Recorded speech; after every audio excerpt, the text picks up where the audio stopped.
Hello दोस्तों, कैसे हैं आप सब।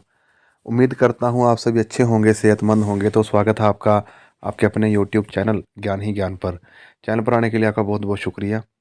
तो दोस्तों, आज की इस वीडियो में हम बात करेंगे, काफ़ी टाइम से जो बच्चे हैं मुझसे पूछते हैं कि सर ये बताइए कि जो हमारे थ्योरी के एग्ज़ाम होते हैं वो ज़्यादा इंपॉर्टेंट है, असाइनमेंट ज़्यादा इंपॉर्टेंट है या प्रैक्टिकल ज़्यादा इंपॉर्टेंट है।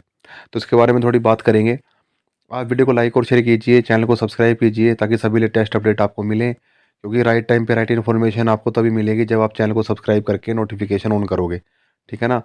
चलिए दोस्तों, अब स्टार्ट करते हैं। देखिए दोस्तों, मैं यहाँ पे थोड़ा सा क्लियर कर दूँ कि जब आप एलपी यूनिवर्सिटी के अंदर स्टडी कर रहे हैं दोस्तों, और आप डिस्टेंस एजुकेशन के अंदर हैं या रेगुलर भी स्टडी कर रहे हैं, तो वहाँ पे देखिए हमारे प्रैक्टिकल भी होते हैं, हमारी असाइनमेंट भी होती हैं, और हमारे जो असेसमेंट के मार्क्स होते हैं वो भी जाते हैं। अब जैसे मैं डिस्टेंस एजुकेशन की बात करूँ तो वहाँ पे जो भी मार्क्स हैं असाइनमेंट्स के या प्रैक्टिकल के, है ना। तो मान लीजिए प्रैक्टिकल 20 मार्क्स की है अब, ठीक है ना। अब प्रैक्टिकल में मान लो किसी बच्चे की रीपीयर आ भी जाती है, ठीक है ना। तो उसमें क्या है कि प्रैक्टिकल में कोई, जैसे हम वैसे मेन तो इसके अंदर जो ध्यान देने वाली बात है ना, कि हमें सब्जेक्टिव जो हमारा एग्ज़ाम है थ्योरी का, जो हमारा जो भी रहता है, मतलब 80 मार्क्स का होता है या 70 मार्क्स का होता है, जो भी वेटेज है, मतलब ठीक है ना। तो ज़्यादा जो वेटेज है वो तो हमारी थ्योरी के जो एग्ज़ाम है उसी की है ना। तो हमारा जो प्राइमरी फोकस है वो उसी पे होना चाहिए, क्योंकि जिस सब्जेक्ट को आप पढ़ोगे उसी का प्रैक्टिकल होगा। प्रैक्टिकल में भी क्वेश्चन वहीं से आएंगे। अगर आपका थ्योरी का एग्ज़ाम आपका जो है ना, जो आप प्रिपरेशन करोगे ना, तो क्वेश्चन भी वहीं से पूछे जाएंगे, है ना। और जो असाइनमेंट आप बना रहे हो वो भी आप थ्योरी का जो सब्जेक्ट आपका उसी से बना रहे हो, वो कोई अलग से तो नहीं आ रहा ना।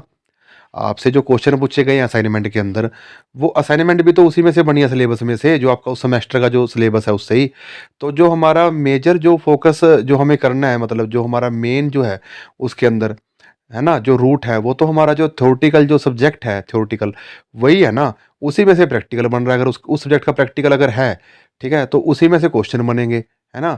तो उसी में से तो प्रैक्टिकल में अगर आपकी री आ जाती है, असाइनमेंट में आप के कम मार्क्स आ जाते हैं, या फिर मतलब पासिंग मार्क्स जो हैं उससे भी कम आ जाते हैं, तो उसके अंदर तो हमारे पास चांस है, क्योंकि उसमें ज़्यादा लोड नहीं हमारे माइंड पे आता। मतलब उसकी ज़्यादा टेंशन, हमें इतनी टेंशन नहीं होती, मतलब जितनी हमें, हाँ भाई, कि हमें पूरा एक सब्जेक्ट पढ़ना है दोबारा फिर से थ्योरी का, इतने सारे टॉपिक्स हैं और उसको पास करना है ना। तो मतलब प्रैक्टिकल में फिर से वाइवा दे के, फिर से रिटर्न दे के चलो प्रैक्टिकल क्लियर हो जाता है, या असाइनमेंट हम दोबारा, हमें चांस दे देती है यूनिवर्सिटी, तो फीस भर के हम उसको दोबारा बना के, खुद से बना के अपलोड करनी होती है ना। तो मतलब मेन जो यहाँ पे रहेगा हमारे लिए, वैसे तो देखो सभी मेन है, मैं ये नहीं कहता, प्रैक्टिकल, असाइनमेंट और ये सब कुछ मेन है, लेकिन इनमें से भी जो सबसे प्राइमरी अगर मुझे रखना है, ठीक है ना, सबसे इंपॉर्टेंट, मोस्ट इंपॉर्टेंट, तो मैं थ्योरेटिकल सब्जेक्ट को रखूंगा, कि वो थ्योरी का जो सबसे ज़्यादा वेटेज वाला जो सब्जेक्ट है, ठीक है ना, वो सबसे पहले उसको पास अगर हम अच्छे से पढ़ेंगे तो हमारा प्रैक्टिकल असाइनमेंट दोनों इजीली हो जाएंगे। ठीक है ना दोस्तों। फिर भी इस पर आपकी क्या राय है, आप भी कमेंट कीजिएगा, आप भी बताइएगा।